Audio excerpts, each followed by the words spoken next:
नमस्कार, मैं प्रिया। आप देख रहे हैं जी इंडिया न्यूज।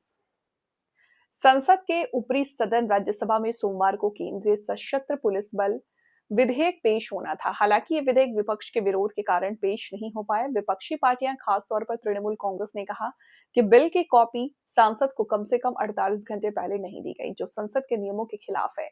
टीएमसी सांसद डेरेक ओब्रायन ने सदन में इस मुद्दे को उठाया और कहा कि नियमों का पालन होना चाहिए। इसके बाद टीएमसी समेत कई विपक्षी दलों ने वॉकआउट कर दिया। विपक्षी पार्टियों में कांग्रेस, आम आदमी पार्टी, भारतीय कम्युनिस्ट पार्टी, इन सभी ने कहा कि सरकार जल्दबाजी में कानून न बनाए, कानून बनाने के पहले उस पर विचार करे।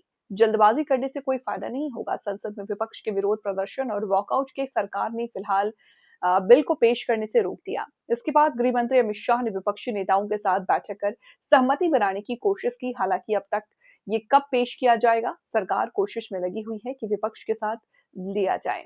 इसके साथ ही उनका विरोध कम किया जाए। सरकार ने किस विधेयक को पेश करने की कोशिश की थी, उसमें 5 केंद्रीय सुरक्षा बलों को एक ढांचे में लाने का प्रस्ताव धरता है।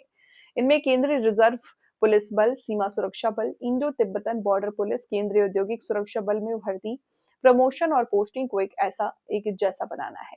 ये बिल पिछले साल अक्टूबर में सुप्रीम कोर्ट के एक फैसले के बाद आया। उस फैसले में कोर्ट ने केंद्र की उस अर्जी को खारिज कर दिया था, जिसमें उसने अपने 2025 के फैसले पर दोबारा विचार करने की अपील की थी। उस फैसले में सीएपीएफ में आईपीएस अधिकारी के डेप्यूटेशन को काम करने और 6 महीने के अंदर कैडर रिव्यू करने का निर्देश दिया था। लेकिन इस बिल में ऊंचे पदों पर आईपीएस की नियुक्ति बढ़ाने का प्रावधान है, जिससे विवाद बढ़ सकता है।